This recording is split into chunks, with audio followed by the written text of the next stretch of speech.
That's right. This week we do have a special treat. Yeah. Yeah, we are covering one of my absolute favorite movies. Mine too. In Suspiria, Dario Argento's 1977 classic. Yeah. All right, so as I do all the time, first off, hello, everybody. This is Gritty Reboot. We're changing things up a little bit because I got some phone issues, which is where I normally play the music from. So we don't have a theme song. But you know what? The Goblin soundtrack from Suspiria is on Spotify, so I managed to figure that out. So with that being said, I'm Pedro. And I'm Meredith. And this is our show. First off, I do want to change a couple things on how we normally do stuff. I want to say, if you like the show or if you want to get back to us or let us know anything that you dislike, email us at grittyrebootcast@gmail.com, which is probably the most archaic way possible to ever get a hold of us. But it's direct. Yes, but you have demanded that we have an email address. Yeah. So we do. And now we needed it to start other things, as all the other social media that you can find at Instagram and at TikTok is at Gritty Reboot. It needed that email address to work. So please hit us up on TikTok or Instagram. It's a much, much easier way to get a hold of us if you have any questions or anything like that. So, and I'm Illusionist13 on Twitter, and Meredith is just me. Just her. She has no Twitter, so screw it. No. All right. Well, I do have a Twitter, but it's old and it's under a different name. It is under, was it Lone Ladybug or something like that? No, Beer Grit. Oh, Beer Grit. Okay. Well, that still works. Yeah. That still works for the show. That still works. So, yeah. As I ask all the time, Meredith, what was your first time seeing Suspiria? You showed it to me. Long time ago. Yeah, there are many people I know who this is the first time. The first way they watched Suspiria was that I showed it to them. Yeah, you showed it to me when we were in high school. I had heard about the film, and I had wanted to see it for a long time because I'd read about it on the internet, and I saw like pictures. And I saw these brilliant colors and things like that. And I was like, I wonder what that movie's like. I really do. I want to see it. And I grew up in a small town, so even when I went to like a larger city and went through like the Blockbuster and the horror section, I could never find Suspiria. You wouldn't. Yeah. Occasionally I could find a few other Dario Argento movies, but never that one. Like I saw Inferno before I saw Suspiria because I was able to find that at the video store. Just because it was a newer movie, and I guess somebody brought it back. You know, I'm sure somebody rented Suspiria and was like, holy shit, just never brought that VHS back. Yeah. You know, because this was before a time when you could just buy a movie like that. You have to remember, if you're old enough, you could just not see a movie ever again once it was out of your possession. It's not like now you can just Google for any movie, and even if you can't find it, you can find a legal copy. You can find it for rent legally anywhere, or you can possibly find it streaming somewhere for free, or just find it patchwork together on YouTube. There's a lot of ways to see movies today, and even then, there are still a number of films that are just lost forever. But, you know, back then, you know, once the movie was out of your possession, you had no idea when you were going to come back around to it again. So if you watched Suspiria and it blew your mind, I could certainly imagine, like, yeah, I ain't taking this back to Hollywood Video. I will say, when I first watched it back then, I didn't really like it. It took different viewings as I got older to appreciate it.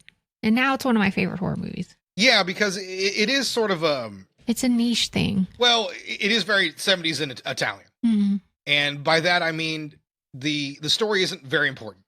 No. And that's a little bit more unique to this movie, Suspiria. But another aspect that I know can be very challenging for new viewers, especially younger viewers, is the dubbing. Yeah. This movie was basically shot with an almost international cast. Americans, Italians, Germans, anybody. Yeah. You were Europeans and Americans, basically. I don't see anybody Chinese running around the movie. But what I'm saying is, like, all these tongues came together, and they said pretty much whatever they wanted to in their own language. How Argento directed them, I have no idea. Yeah, but still directed well. Yeah, but either way, they all spoke their own language. They were just all dubbed into English later. And I know that sounds like madness to some people, but that's just how Italian cinema worked at that moment in time. Yeah. And Argento made quite a few movies that way. And it's just how it goes. You know, it's just one of those things, you know. Like, we'll look back at, like, the 2010s and stuff like that, and people will be like, God, why do all these films look so ugly? We'll be like, early digital cinematography. You know, like, we talked about that a little bit with My Bloody Valentine. Like, that movie looked hideous on a modern screen. You know, that digital cinematography didn't hold up in the least, which is really weird because it's not always that way. But, you know, it's just one of those things that you'll find as an element lost to time. But that's just it. The dubbing is there, and it takes away from it. But what doesn't change about Suspiria is that this movie is about as close as you'll ever get to a fevered nightmare captured on screen. Because that's what it feels like. And if you ever had, like, that fever running 101, 102 degrees, burning hot, and you've had an awful nightmare, that is exactly what this movie is a slice of. That's what, like, Jacob's Ladder is like that. To some extent, yeah. I think that's another good way to put that. But this movie, I think, works in its fairy tale dreamlike aesthetic because the story is, I mean, not nonsensical, but unimportant. Yeah. There's a lot of elements introduced in the story that don't ever play into anything. And normally I criticize that, but that's not the kind of movie that this is. If this movie depended on a plot reveal at the end, I'd be like, well, you got to build up to that. But that's not what it's about at all. It's just a fairy tale done through the lens of a fever dream. Yeah. And directed by Dario Argento and some of the most brilliant Technicolor cinematography ever put to screen. And some awesome architecture. Yes, yes. Some of that Baroque and, the apartment building that they enter. Art Deco. Yeah, early in the intro. Like, you just look at that and go, good Lord, that's just sitting around Germany somewhere? No kidding. Like, what a brilliant look. Beautiful colors. Absolutely love the look of this movie. I can't help but recommend the Shout Factory Blu-ray and 4K Blu-ray restoration treatment. We have the older Blu-ray just in 1080p. I never upgraded. And it still looks fantastic. The colors really still pop off the screen. It just, whatever you can do, find the highest quality copy of this movie that you can get. And we haven't really talked, you can't really spoil Suspiria. It's not really like a story to really ruin. So if you haven't seen Suspiria, this is the only time I would tell you to stop the podcast and just go watch it. Because it's going to be very difficult for me to tell you about the movie visually, through an audio medium. Yeah. So you'll need to see a lot of these things. But if you've seen Suspiria, by all means, keep on listening, because we're going to talk about it scene by scene and talk about what we love and what we don't love. It's mostly what we love. And I love Dario Argento and I love this movie. So this is going to be a big sloppy wet kiss to the film Suspiria. So I hope you guys are ready for that. Roses are red, violets are blue, but the iris is the flower that will mean the end of it.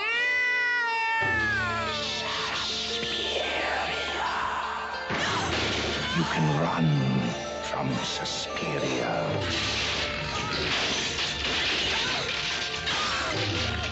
Suspiria. You can hide from Suspiria.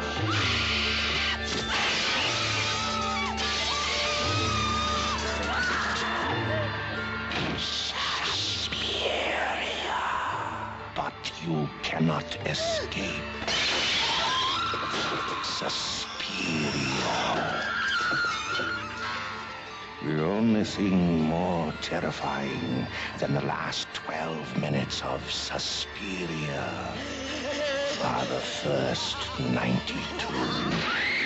All right. Well, we start this movie off with the goblins and their haunting song. So yeah, we opened up with a little bit of that right now, and I'm probably going to put a little bit of that underneath as what we're talking right now. But the Goblins were a progressive rock band, and they became a favorite of Argento's from this, basically.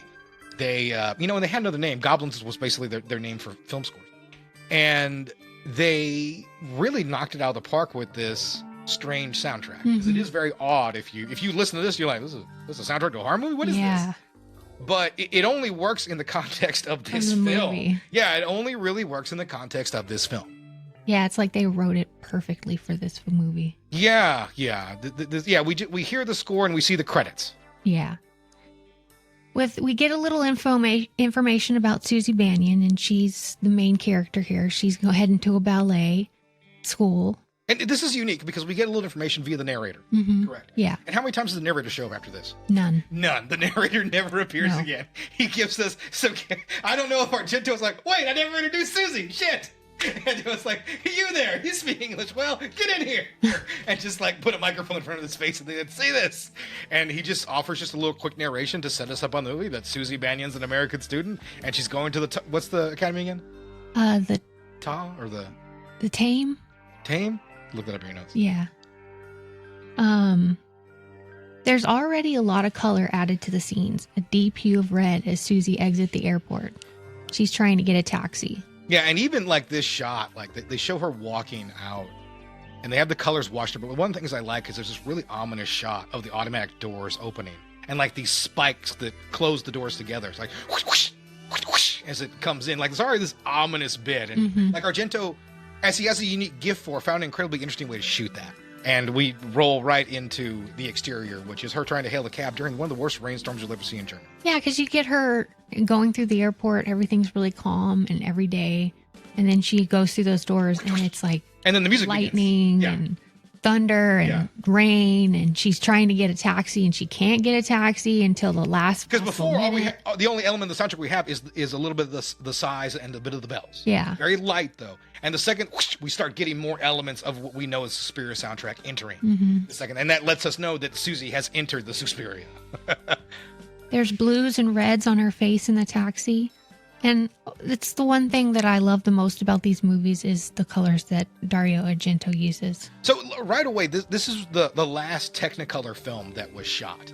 And this is basically a way of producing the film strips using each primary color. Yeah. And this is an ancient way to do it. I will say that. Now you simply... But it's so creative. Yeah, and that's the thing. It does lead to richer colors, but you're using basically triple the film stock to make this kind of happen.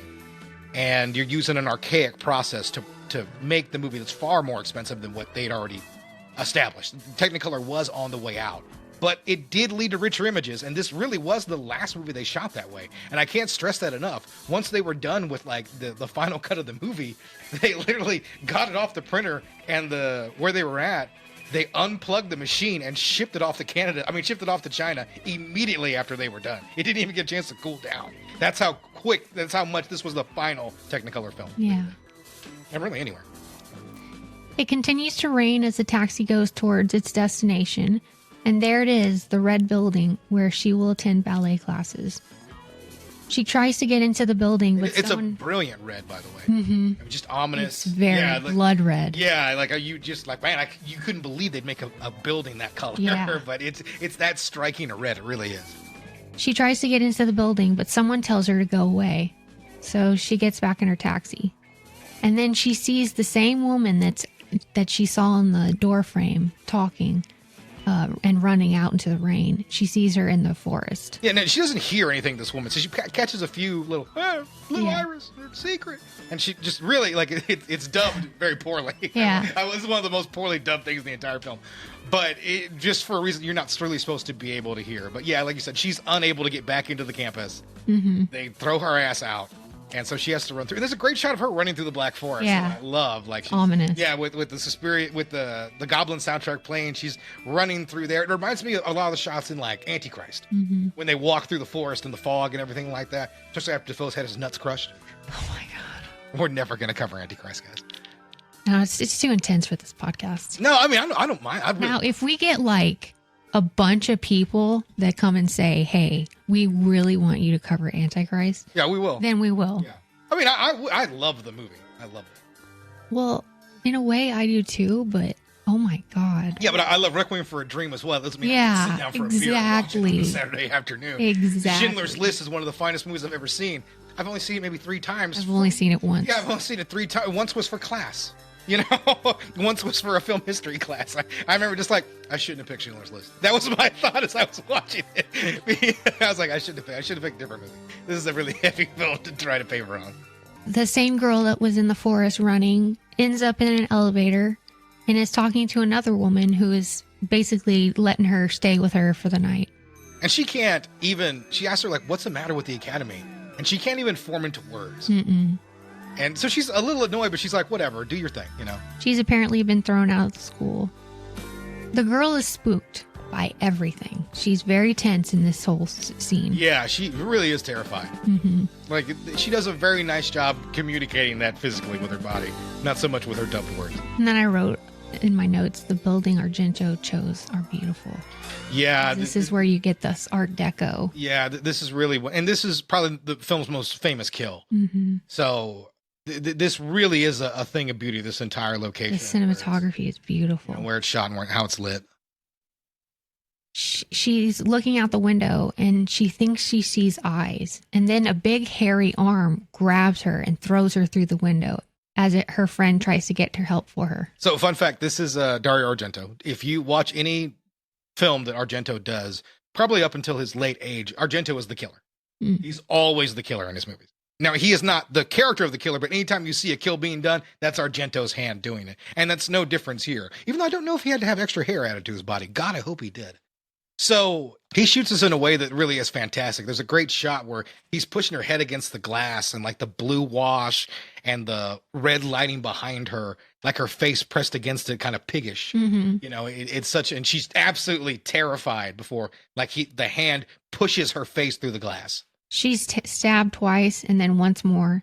And her friend is frantically running. Help, help, there's a killer, there's a killer. She's running everywhere, trying to get someone to help her. But much like a nightmare, nobody cares. No one comes out to help. She's then tied up and stabbed once more. She falls through the glass ceiling and is hung by a rope. So blood dripping all on the floor. We get a particularly brutal kill. She is stabbed multiple times. Mm-hmm. And there is a stab literally to her open heart.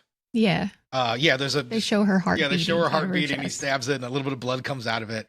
And that's it. And there's this brilliant shot where she's dying and her head breaks through the stained glass. And there's blood like lipstick around her lips slowly dripping from her as her head penetrates the glass. And this white, brilliant light comes up through the stained glass where she's almost heavenly, almost like an orgasmic look as she dies. Yeah. And I love it. And then like the cable is placed around her and she goes down. Argento does this great shot, tracking shot of the ceiling, part of the rooftop where you see the cable being taken off as she goes all the way down. Mm-hmm. And it's this hauntingly beautiful shot of her just hanging there, dead, and her friend almost cut apart by the stained glass that came down, killing them both at the same time. Yeah, there's a big, huge piece of glass going through the other girl's face. Yeah, it's like cut her head in half. Her. Yeah, bisecting her, exactly. It's a very brutal and very beautiful.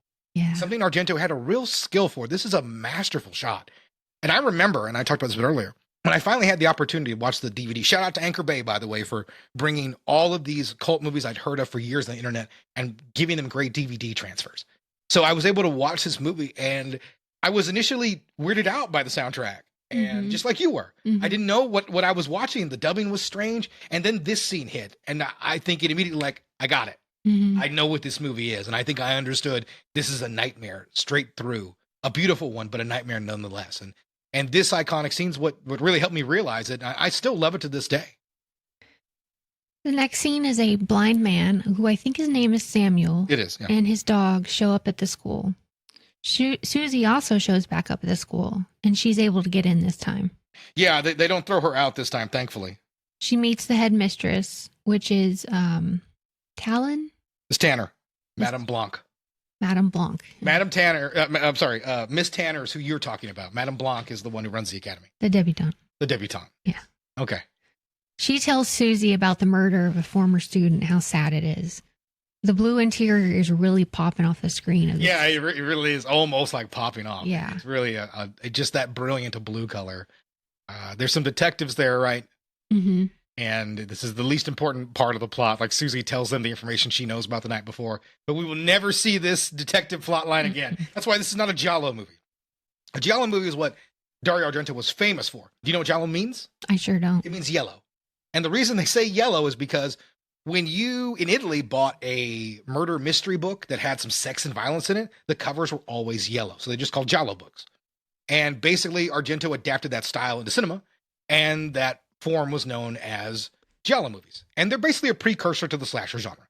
They have a lot of similarities, but there usually is not a supernatural element. They are murder mysteries for the most part, just with a lot of blood and gore and some sex. And this movie really isn't that, because there really isn't a murder mystery in witches. it. There's witches, and there's a supernatural element, but there is a slash-in to it, but that's not really what it is. It's not really a slasher movie. Mistress Tanner, right? Mm-hmm. She shows Susie the locker room, and Susie meets Olga. And Olga's kind of like the mean girl of the group. Yeah. Olga's kind of a fun character here. And I've had an actor once quote this line in a movie that I've heard that girls with the names that start with S are the same as snakes. It's such a cheesy line. Yeah. It always makes me, every time I hear this delivery, it always makes me smile for some reason. Susie has to borrow some shoes from somebody, so this is where she meets Sarah. They have a fun conversation about if she wants to buy them or not. Yeah. And I was like, why did you leave that in there? But sometimes how dreams are. There's weird little elements left over. I do want to mention that one of the elements of the writing process that isn't really visible on screen is that this movie was originally written to be performed by 12 to 14-year-olds. Mm-hmm. This was originally like a girls' dance academy. It really was. But someone informed Argento, like, I don't know, maybe we don't want to make a brutal movie killing 11 or 12-year-olds, huh? Mm-hmm. That's not the best idea. So he aged everyone up, but the dialogue stayed the same. So they still all act like little girls for the most part. Like the same thing with the names of snakes and stuff like that, because they just like they stick their tongues out at each other, Yeah. like kids would do. Yeah. So and that's it. Yeah. Well, Olga's roommate is currently Susie for the time being. Yeah. She didn't have a place to stay, so she's rooming with her, which Olga's real happy about because she gets paid up front. Some guy brings Susie her luggage, and she's like, "You didn't have to do that." So she's weirded out by the guy bringing her luggage. Susie remembers meeting the woman that was killed, and her meeting with her was so brief. Where were all the dancers? Madame Blanc tells her her room is ready, but she's happy bunking with Olga. Yeah. So she's back at the academy, and this is a kind of interesting scene because Madame Blanc immediately says, like, you had a room for us, and Susie's like, nah, you know what? I like chilling with my homegirl Olga. And like Madame Blanc's like, the fuck you do? Yeah. Like, do whatever you want, bitch. Basically, it's like her attitude, right? Yeah, and Mistress Tanner comes back behind her and's like, I see when you want something, you get it. That kind of Yeah. She's like, very strong-willed you are. Yeah. When your mind is made up, it can't be broken. Like, okay. It's kind of weird. Yeah, it is. She's like, I admire that. And she's just like, I just would like to stay at this one place I'm already roomed in at, and it's all right. It's off campus, so it's cool. Who wants to stay in the dorms anyway? Yeah. Dorms suck. Susie goes into a hallway and she sees a woman and a child. It's a really creepy scene because the woman looks weird and the child looks weird. Yeah, and that's the child is Madame Blanc's nephew. Yeah. Or at least that's what we're told. Mm-hmm. And that is his caretaker, his nanny. It's not 100% clear. It's not that important. But yeah, she comes down the way, like a little bit of light hits her face from whatever the nanny is holding in her hand. Yeah. It's like a triangle, not necessarily a knife, just like a shiny triangle. And so in this next scene, Susie has the dance classes immediately like tired and winded. Mm-hmm. So we're led to believe this sort of had an effect. But I will say it is never stated or 100% clear. You're just kind of left to assume it. Yeah. Yeah, you're left to assume that this curses her in some way.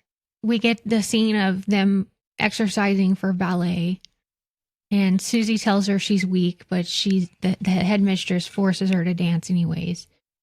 And then she faints, and blood comes out of her nose and mouth. Yeah. And then they have Bright red blood. The next scene is them pretty much waterboarding her. Like, drink the water. And I don't know why they couldn't have just brought her a glass to drink water out of it. They bring her a pitcher. Yeah. Shove it down her throat. Yeah, I know. In Germany, they ran hardcore with how you drink water. Yeah. They're like, we don't have time for cups. Just drink it right out of the pitcher, bitch. She's not allowed to have fruit and has to eat bland food for a week. And she's also prescribed wine. Wine. Yeah. Very European. Very bloody wine. Yeah, very, very thick, bloody wine. Yeah. Sarah comes to visit and they chat for a bit.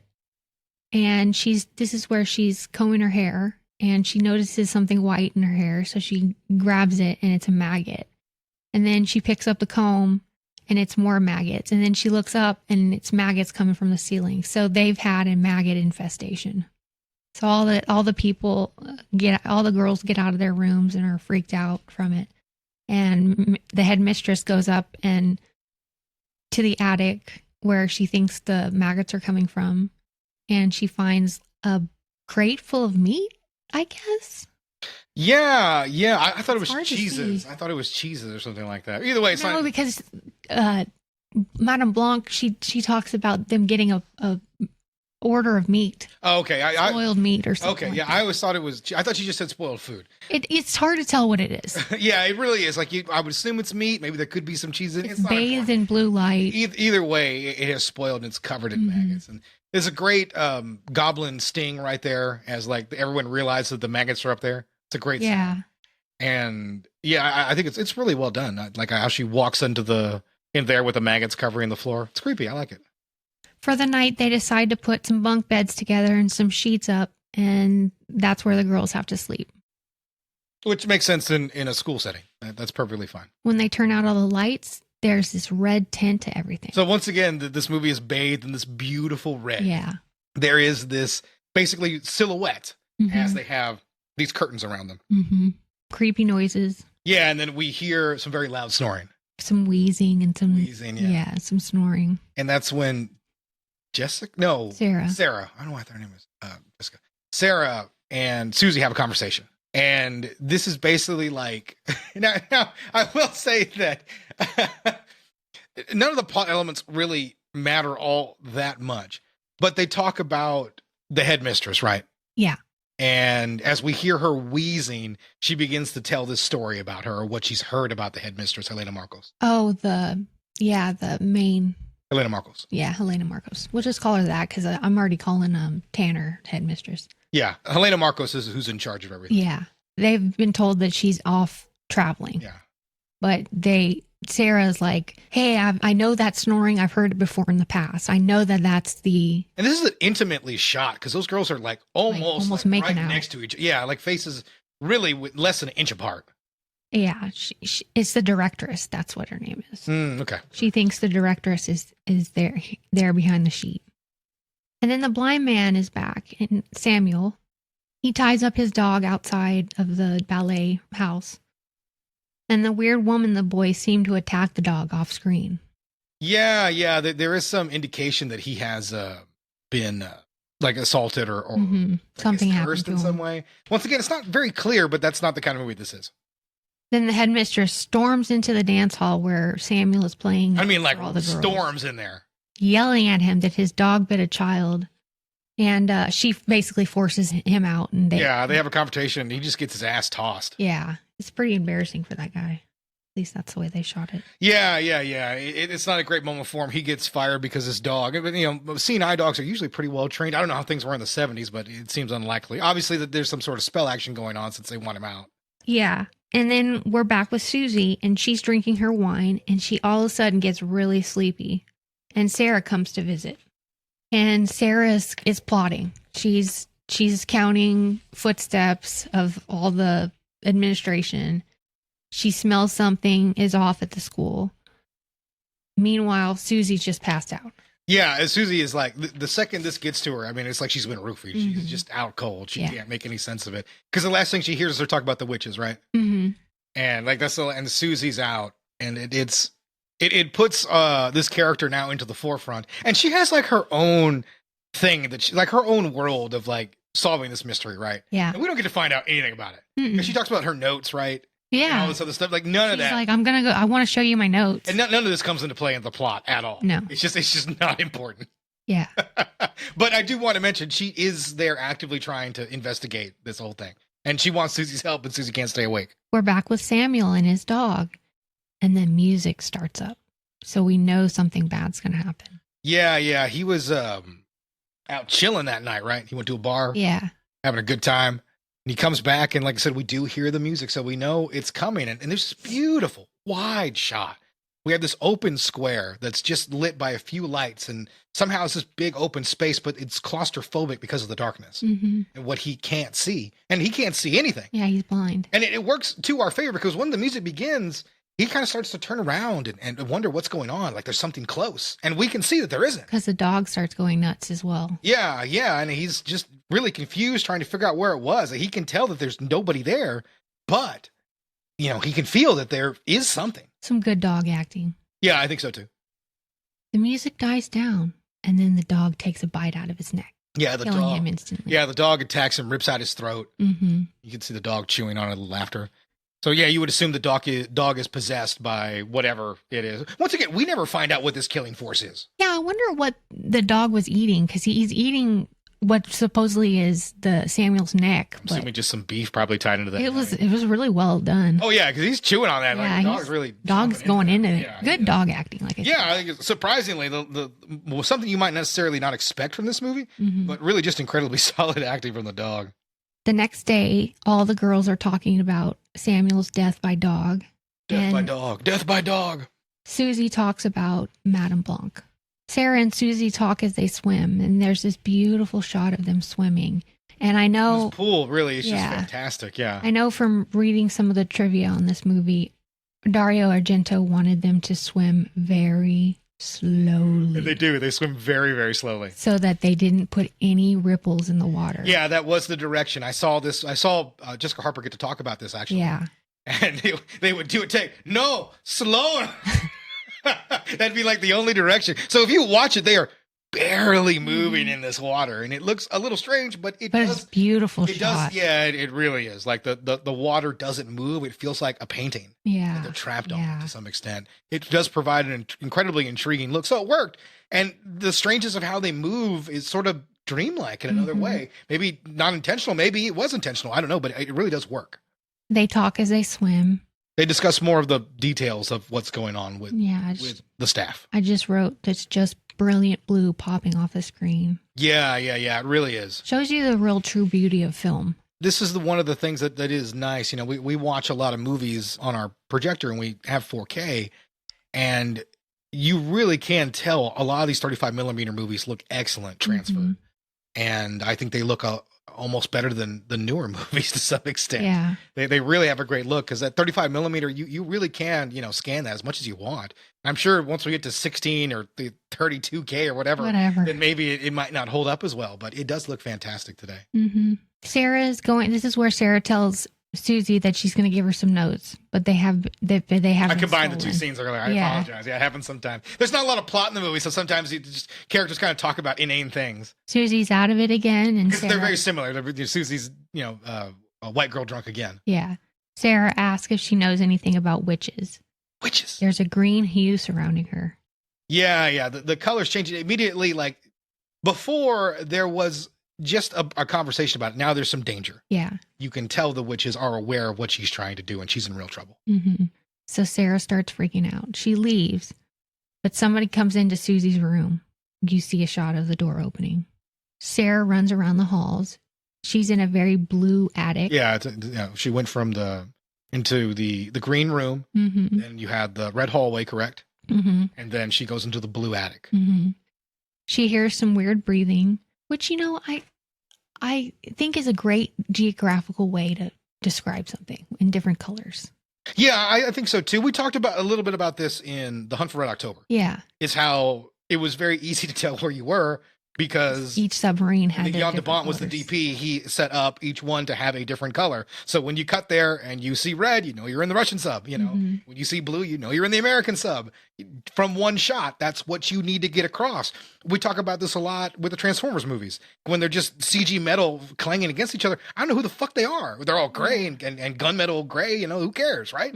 So if you throw some splashes of color, it makes things a lot easier for us to recognize visually in 1 second. In one frame, we can tell. Sarah hears some weird breathing, and she's attacked and breaks a bunch of glass and gets all cut up. She locks herself into her room, but somebody is still trying to get in. She stacks some boxes to reach a little window. So trying to get in, she locks the door. And so he's trying to stick his knife through here and pick up the latch lock. Yeah. Which, in theory, should just be him sticking the knife through the slit and then lifting it, correct? Correct. So, and he sells this lock, trying to open it up, like Bruce Campbell selling shelves, knocking him out in Evil Dead. Yeah. Like, I can't open the door, just so she can get that set up and go through the little tiny window near the ceiling and get to the next room. But she sees a door in the next room. Yeah. But she doesn't look down. It's pure nightmare fuel how this works. Pure dream is what she leaps right into razor wire. Yeah, then that's it. And she struggles a lot. Very Saw-esque type kill. She goes down there and she just flails against the razor wire. And yes, when we get close up, we can't see it's phony. And you can see it's phony. You can't put an actress in razor wire. Yeah, that wasn't something that was possible. Yeah. Now you could put that digitally and no one would really notice. It's fine, but that wasn't something that could be done safely, especially how they were doing it. Yeah, and they moved very quickly on a giallo production. But it's very much like a nightmare. Like you just take the step into the logic and fall into the bottomless pit. Or fall into the pit of snakes. Or she gets in, she ends up getting her throat slit. Yeah. She sells the razor wire. She's trying to get to the door, and eventually the killer comes around, just slits her throat. Mr. Argento again. Susie wakes up and wonders where Sarah is. And the headmistress the next morning tells her that Sarah left in the morning. And there's a guy standing behind her, and the headmistress is like, "Don't you agree?" And the guy's like, "Yeah." So she's got backup. Yeah, so Susie's not buying any of that. Susie goes to see a doc who is played by Udo Kier. Yeah, and this is basically like the weirdest, like biggest, like info dump in the movie. Mm-hmm. That's all this is. We are just given all the information on the witches, Elena Marcos, and how their Tells her covenant the is history of the work. dance academy. Yeah, they're just sitting there and they just talk about founded by witches. So they say this and Place of occult activity. Yeah. Blah blah blah. so they're the basis for the entire remake. Yeah. Susie asks some old dude if he believes. Some old man just wandered in the scene. Like, excuse me, sir. Have you heard of Mother Suspiriorum? He asked him if he believes in witches. The music hits, and then they talk of covens and witches. Yeah. Like, it's not poorly done, but it is, like I said, just a big info dump of a scene. Mm-hmm. And it's sort of fine because I guess the way to look at it is like, listen, this information had to get delivered some way, shape, or form. This movie's about this dream-esque sequence, and this is not part of that aesthetic, correct? Yeah. It's in the daytime. The colors are normal. The cinematography is a little bit more generic than what the rest of the film has. And there's nothing wrong with that. It's just a scene out in the middle of the day where people are talking. We're back at nighttime, and Susie notices that she's been left at the school by herself because all the other girls have went off to see a play. Yeah. And she's like, why didn't y'all fucking wake me up? I don't know. Right? Is that what the answer is? Yeah. I don't know. Everyone went to the theater and just left. Yeah, what a bunch of dickhead friends. Fuck you, Olga. She, Who we never see again, by the way, right? Mm-mm. Yeah, we never see Olga again. She tries to call Frank, which I don't remember who Frank was. She throws the food in the toilet and the wine down the sink. Yeah, she finally wises up and realizes she shouldn't eat any of that shit. It's probably poisoned or doxed. We don't find out if it's poisoned at all. We assume it is, but we'd never know. A bat comes out and attacks her. That's the best indication that there was something wrong with it. Mm-hmm. So she has a little bat fight, which is a really kooky scene. It's blue hue again with red in the background, and then she kills the bat. Yeah, she's able to dispose of the bat. She thinks she hears something, so she starts counting footsteps, just like Sarah did. Yeah, so she remembers the thing that say this is one of the few important elements of the plot that actually does come into play. Is she does pick that up and does follow through with that, which I think is interesting. Mm-hmm. She opens a door and it's just vivid red. She's in the hallway, which always indicates you're in the hallway. It's got the red hue. Very true, very true. The music kicks up. She counts her footsteps. She runs past the two women in the kitchen. She goes into a room. She remembers the girl from the beginning, what she said, and where to find the hidden door. And it's these 3 irises. And she's supposed to turn the blue iris. So she goes through the door. And this is like, we have just a little bit of a flashback of her, like just hearing more of that as she investigates. She can sense it now that what she was trying to tell her now that she sees it. It's a little cheesy, but it is what it is for the story of the film. She hears people talking, and it's the headmistress and Madame Blanc. Madame Blanc and what's her face? And they're talking about killing her. Yeah, her nephew's in there too. Like they're all together, and this is obviously who are the leader of the witches. Mm-hmm. I want to mention that here because the fact that there is a hierarchy of witches here is going to be very important next week when we talk about the remake. Yeah, because to an extent, they think Olga's one of the witches in training. Yeah. Right? Yeah. Yeah, that's the rumor. Madame Blanc drinks something, and it hurts Susie. Yeah, she sort of begins like an incantation after it, and it does begin to affect her. She finds Sarah's body, and she's got pins through her eyes. Yeah, pins through her eyes, and she's like nailed by her wrist. Yeah, right into the floor. Right in the table, pardon me. She escapes into another room and hears snoring and wheezing. The same as before, but much louder, much more pronounced. So Susie has to be incredibly careful and stealthy. Mm-hmm. So what she does is walk clumsily into the room and knock over this beautiful peacock statue. Mm-hmm. And drops it and shatters it. And immediately, Elena Marcos like, what? What the fuck is that? Ah! Because Elena Marcos really does sound like that, right? Yeah, she's like, what? Who's there? Who's Are there? you the American girl? I need a glass of water. I don't know why she became John Rainbow. Charlie, I love you. You love John Rainbow. I do love John Rainbow. He's the greatest character in all of fiction. So we know it's Elena Marcos. Elena Marcos. Susie picks up one of the, I guess, Peacock feathers. Yeah. It's also a weapon. Yeah, it's a blade, basically. And she goes to stab Elena Marcos. Yeah, she pulls open the curtain, and you see the silhouette, and the second she does, there's nothing there. Nothing there. Nothing there. And Helena Marcos mocks her. Ha ha, you thought you could kill me. And Susie has a look of pure terror on her face as the door slowly across the room begins to open. And I mean, this is really milked. It does take a little bit of time for it to happen. And all of a sudden, we get a zombified version of her friend to come out without the pins in her eyes this time. Mm-hmm. But she still has the marks on her arms from where she was nailed to the table. And she is absolutely a zombie and insane and craized. Yeah, she comes towards Sarah.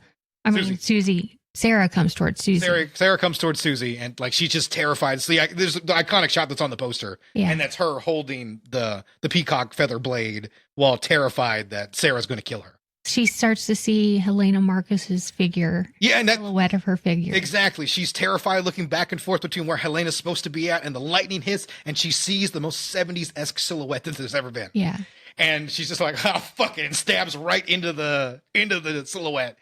And immediately, Helena Marcos is dispatched.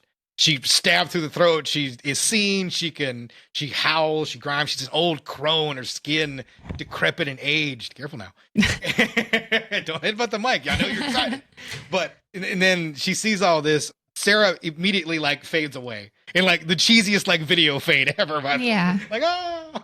And because she killed the headmistress or as they said earlier, witch of the coven, that they cannot exist. It's just like a snake. You cut off the head, it's over. Yeah. So all the other witches start crumbling. You don't see them die, but it is led to believe that they certainly die in the fire. The building starts to come apart as Susie's running for her life.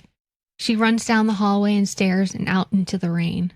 The building starts to catch fire and you just hear screams. Yeah, and Susie has this look of just relief on her face and almost a crazed smile as she walks away from all this carnage, and the camera pushes in on the window where we see the flames come out and we hear the witches cry and howl in pain as the Goblin soundtrack fires up. And that was Suspiria. Fucking A, right, doggy. Yeah, there's nothing like it. That's the thing. There's nothing like it. When people say, what's another movie like Suspiria? I'm like, I don't know, Yeah, it's a one of a kind. Yeah, there's not just even Argento's other films in this. Like I like Inferno, but even the other movies in the Three Mothers trilogy, and certainly not the last one, Mother of Tears, aren't quite the same. But there's really only one movie like this, and this is really a truly unique film. It's my favorite of Argento's, and this is probably one of my top 5 favorite films of all time. Absolutely, and mine too. Yeah, I love almost every frame of this movie, and it's one of the movies I won't hate on you if you don't get or don't like it, because I understand it's not for everybody. I didn't like it when I first saw it. Not for everybody. I didn't like the soundtrack. I didn't like the dubbing. I didn't like anything about it, but it grew on me in a tremendous way. Yeah, I can certainly agree with that. This is a cinematic experience that needs to be watched. Yeah. You have to, if you think you're a horror fan, you really owe it to yourself to watch Suspiria if you haven't. It's a full 10 out of 10 for me. There's no other way I can really talk about this movie other than saying, like I said, it's just one of the finely crafted horror films of all time. Mm-hmm. Here's some trivia for you. Director Dario Argento composed the creepy music with Band Goblin and played it at all full blast on the set to unnerve the actors and elicit a truly scared performance. I like that. It's weird to me to think the soundtrack was done before the movie. Mm-hmm. Dario Argento and cinematographer Luciano Tovoli watched Snow White and the Seven Dwarfs from 1937 to have him model the color scheme of that film for this one. Interesting. I like that. I didn't know that. Yeah. It's often assumed that to achieve the rich color palette, the film was shot using outdated 3-strip Technicolor process. This is not true. No film made after the mid-1950s was shot using this method. This film was instead shot on normal Eastman color Kodak stock, then printed using the 3-strip Technicolor process, utilizing one of the last remaining 3-strip machines. Yeah, like I told you before, they literally unplugged that thing as it was right there. Yeah, I just want to add a little detail. Yeah, no, like I said, it's such an archaic way to shoot. You would never get approved for like shooting on 3 strips of film at any point past 1950. It's just, you're literally tripling your production. You're literally tripling your film budget. So it does have a big effect on your film stock budget. Barbara Magnolfi was revealed in subsequent years her belief that Olga was a young witch in training. Hence, her interest in Susie had revealed a scripted but unfilmed scene where Olga performed with a Bolshoi, the night the students were in town. It was cut, but because it interrupted the pacing of the film's climax. Interesting. There are a lot of theories about the movie, and that's the one thing that's great about Suspiria, because it's so open-ended. You can sort of speculate anything about the film. I mean, really, I've seen, people talk about that Susie is really Madame Suspiriorum, and they carry that over in the remake. But that is a very popular fan theory. It was for a long time that Helena Marcos was a fraud. Yeah. That's why she was able to be killed. She's using cheap theatrical magic. And that's why she was killed by the real Mother Suspira or Susie. But like I said, oddly enough, the remake is fairly close in that respect. The Goblin score was composed before the film was shot, which you mentioned earlier. Yeah. The last one, Dario Argento was so low after completing the film that he actively contemplated suicide. Yeah, I know this was a real dark time for him. And I know a lot of the people who had seen the movie during production were like, this is not going to be a hit. And they couldn't have been more wrong. People really doubted his move away from Giallo films. But obviously, this is the one he's going to be remembered for. Reviews on this movie, 4.0 out of user reviews, 94% on Rotten Tomatoes, and 7.3 out of IMDb. I'm curious about user reviews on this one because I think this is a movie where it's kind of like Citizen Kane, where people say they like it, but if you ask them about Suspiria, they don't know a thing about it. Same thing with Citizen Kane. I chose a 1-star review. As you should have. The title of this is Horrible Music, Mediocre Acting, Stale Plot. Fair enough. He's not wrong in what he said in this part already. So let's hear what he has to say. Some of the most horrible soundtrack music I've ever heard. So poorly done that sometimes the music, cacophonous noise more like, was hurting your ears, and yet you could not hear the dialogue. Ooh. Literally, the soundtrack often sounded like distant screams mixed with clashing chimes and someone dropping a ton of sheet metal on concrete. That's what it is. Mediocre acting. So much of the dialogue sounded contrived and artificial and was often delivered in either a wooden fashion or an overly melodramatic or hyper-emotionalized manner. Stale plot. I can't say much without giving the whole movie away, since there is not much to the plot at all. Suffices to say that it's overused, trite, and unimaginative. I expect the only thing that it had going for it at the time was certain shock value to what was then blood and gore. By modern standards, pretty tame. The lead female actress was competent, cute, and sympathetic, but that wasn't nearly enough to redeem this film. On the whole, don't waste your time. I have no idea why some consider this movie a horror classic. Evil Dead, just to name one, is the same decade, is vastly superior. Yeah, because we talked about 1977. This is the year Star Wars came out. So if you want to put in perspective where Suspiria fits in like the pantheon of horror movies, this is way before we're going to get a lot of the slasher craze and everything like that. So I think that's something interesting to note as well. They once again, I talked about Giallos really predating the slasher genre. This movie's 77, so it comes before a lot of other big name horror movies that we would associate with it. For Evil Dead. So, they were shooting Evil Dead this time. They shot Evil Dead for 16 years before it came out. So not 100% true, but they shot it for a long time before Evil Dead saw the light of day.